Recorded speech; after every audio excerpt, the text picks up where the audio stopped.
Hello everyone, my name is Sven and welcome back to my Getting to Know series. Today we'll be discussing Loki and his prime variant, as we can see here, Loki Prime. Loki is a trickster frame organized mostly upon stealth and not necessarily bull rushing a team like we've discussed with Excalibur and Rhino, but taking a creative and, stealthy approach to objectives and missions. Now, his stats are pretty. He's actually on the squishier side of frames, where his health is definitely below average. He'll start with 75 health if you don't mod, and he has 65 armor, which is kind of normal, but still, his 75 health is not necessarily great. He also only has 75 shield capacity at the beginning, meaning he is actually the squishiest frame in the game. He has a great power capacity at 150 to start, 175 for his prime variant, and his stamina is the usual 100, with his sprint speed being 1.25, making him the fastest frame in the game. Now to go into his skills, as we can see here, his number one is Decoy, which plants a decoy at any given range in a certain location, which will fire off a gun which does not do damage, but it draws enemy fire and makes people think that that's you. Now, as we've already discussed, power, strength, duration, range, and efficiency are the four attributes for powers in the game. Efficiency reduces the cost of all of his abilities, and for Decoy, duration is the only one other than efficiency that has any impact, and the duration, increases the duration of the move. Invisibility is his number two. This costs 50 energy and has the same amount of impact with the power attributes as the Decoy does. Duration increases the duration, efficiency lowers the cost, strength and range have no impact. Invisibility just makes him go invisible. It's a self-impacting ability, thus you can't really get a whole lot out of the range of it.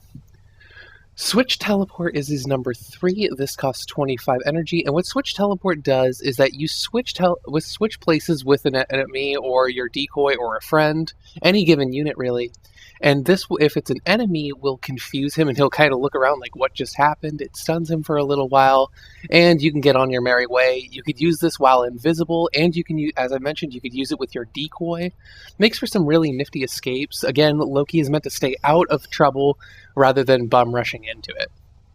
However, if you find first off, Switch Teleport is impacted by range and efficiency. Efficiency lowers the costs, and range increases the cast range, meaning that you could be further away from something and switch with it still.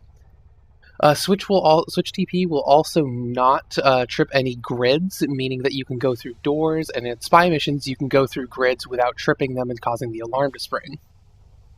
Loki's ultimate is Radial Disarm. This costs 100 energy, and this forces all enemies in a radius to be stripped to only their melee weapons. This is beautiful because if you're up against Corpus and Grineer, they use a lot of range, and jamming their guns reduces about 90% of their damage. And Loki can outrun these guys and when it comes to a melee fight, so as a result, you basically strip all their effectiveness against Loki himself. Now this does some damage, but the damage is not very heavy. It's mostly meant for the stripping capability. Power strength increases the damage. Duration does nothing because when you impact someone with Radial Disarm is a permanent effect until they are killed. Range increases the range and the radius of your disarm, and efficiency, of course, lowers the cost. So now we are going to go into an ideal loadout. What I have listed here is the Vectis, Marilock, and Ceramic Dagger. These are my personal loadouts to Loki. Vectis, I have a maxed Hush on, as we can see here. What Hush does is, as we can see here, 100% noise reduction. What this does is it turns it from a very loud weapon into a absolutely silent weapon. And on a stealth run, silence is really everything. So as a result, you have a high-powered sniper rifle that makes no sound whatsoever, allowing you to pick targets off and keep out of trouble. Now the Marilock, I believe I have a maxed suppress on this one, which is again like Hush for rifles, suppresses to pistols. So it makes no noise, and again, the Marilock is a very high-powered magnum and does a lot of damage, and just, it does its thing. It's going to do what you want for a stealth mission, and it's going to keep you out of trouble. Now, I also have the Ceramic Dagger, if I could reposition Loki here, and I also, as you can see, I have cold and electricity on it, meaning it does magnetic damage, which is good against Corpus, but I can discuss that later in an Elements video. The ceramic dagger is quick, and while it's not the most damaging thing, the invisibility from Loki will help you get behind enemies for sneak attacks, so ideally it will be a one-shot, and if it comes into a fight, it's very quick like Loki, meaning that you could dance around combat and stay out of trouble. So, hopefully you have learned something about Loki today, and if need be, I can answer any questions in the comments below. If you enjoyed this video, leave a like, and if you want to see more content like this, please consider subscribing. I can't force you, but it would really help me out a lot. Alright, well this has been Sven Ray, and I look forward to seeing you in the next video. Bye!